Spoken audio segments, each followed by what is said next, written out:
Welcome to Life Happened, the place where people send in their very personal life stories for us to share with you. You can make a huge difference in their lives by sharing your feelings and advice for them in the comments below. My name is Stella, your host, and this story is from Alice. I met him in high school. Looking back on it, I have no idea why I was so infatuated with him in the first place. He always hung around these other boys who were incredibly toxic and mean, but I guess I thought he was better than that. I grew up poor, truly poor. The kind of poor that forced my mother and me to line up at the food kitchens for my meals of the day. My father had abandoned us and of course refused to pay child support after abusing my mother to the extent of threatening our safety. In Texas, it's incredibly hard to get any sort of financial support from the government. My mother is a disabled vet, and it took her over a decade to finally get the disability checks she needed to keep the two of us alive. Needless to say, my childhood was incredibly tough. School wasn't too different for me from most people.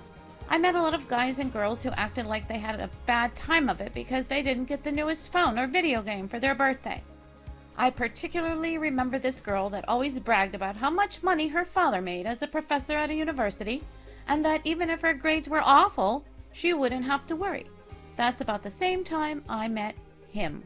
He was a rich boy that was really kind and made a lot of promises. We talked and became romantically involved after a few months. Though I admit, even then I was skeptical of him at times. Note, weren't you a bit young to be romantically involved with someone? Just curious. There was a boy on the football team that had trouble getting along with other boys because he was autistic. He would say or do things that he didn't mean, and the other boys on the team, including my boyfriend, would never hesitate from bullying him until someone had to stop it. It reached a boiling point and the principal at our school had to intervene. The bullying done by my ex and his group of friends at the time was so extensive that the autistic boy had to switch schools. I was so head over heels for him that I defended the choices he made to bully and harass him. Note, I'm quite alarmed that you condone such behavior no matter what your age. We all know right from wrong. Now may be a great time to hit the thumbs up button for this story. Nearly a year passed and my ex and his friends were called to the office. They were informed that the boy they had bullied suffered a head injury and had sadly died. I was shocked and saddened. The boy wasn't the nicest person on the planet, but he certainly didn't deserve to die.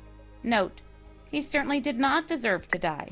He had autism and it was not at all his fault.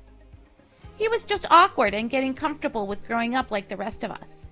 Note, no, he was not like the rest of you. He had autism. The principal requested that my ex and his friends sign a sympathy card for the child's family. They agreed.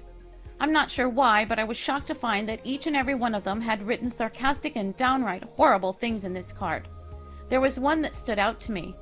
Quote, "Get well soon," unquote. Right then and there, I should have ended my relationship with him. Note, you absolutely should have. That was something that only people truly awful could even think to write. Of course, hindsight is 20/20 and I didn't have it. Note, gee, what a shock. We ended up getting married after school ended and things only got worse from there.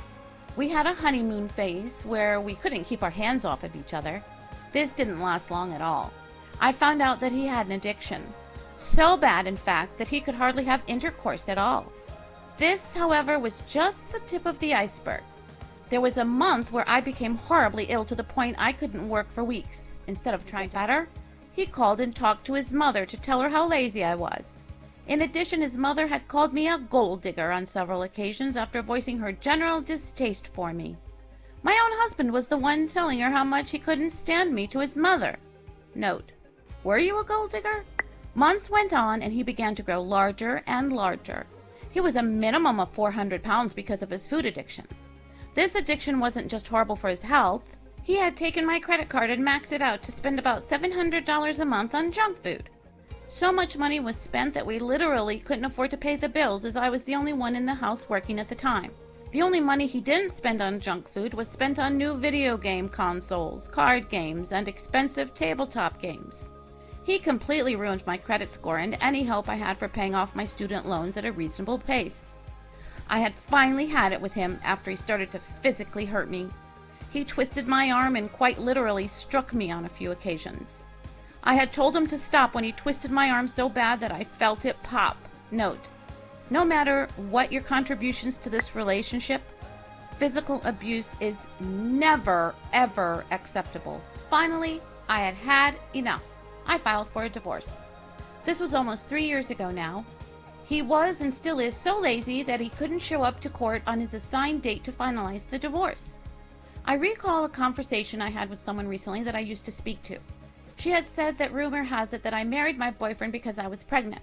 Embarrassed, I had to explain to her that I had a problem controlling my weight. After I resolved that with her, I am certainly never going to speak to her again, considering that she herself got pregnant and waited 5 or so years to marry. This same woman gave me the, quote, "I told you so," unquote line, acting as though she never said anything about my ex's behavior. Was there any way to fix our broken relationship, or was I blinded by the need for affection to the point that I ignored any and all red flags? Well, thank you, Alice, for writing to us. And even though I am not a relationship expert nor have a degree in psychology, I will now share my thoughts and opinions about Alice and her story. I believe Alice should have called the relationship off while still in school when her boyfriend and his buddies were found guilty of bullying. Even though you were younger, why wasn't that a red flag for you as to the personality and temperament of your boyfriend? Even after the bullying of the student with autism and signing a card with inflammatory words, you still held on to your boyfriend knowing he was not a good or kind person. You were completely blinded 110% by his wealth and bad boy personality. Personally speaking, you still come across as a juvenile since you show no such regret as to your husband's cruel activities in school and speaking about your friend's words against your husband. You sound like a spoiled, whiny person who won't take any responsibility for herself and her actions. I would say to grow up and start living in the adult world. Please seek the advice of a personal and relationship professional such as a therapist who will be able to help you through your childlike existence to adulthood. You are old enough to get married, so you are old enough to seek out help so that you may function as a good and noble citizen.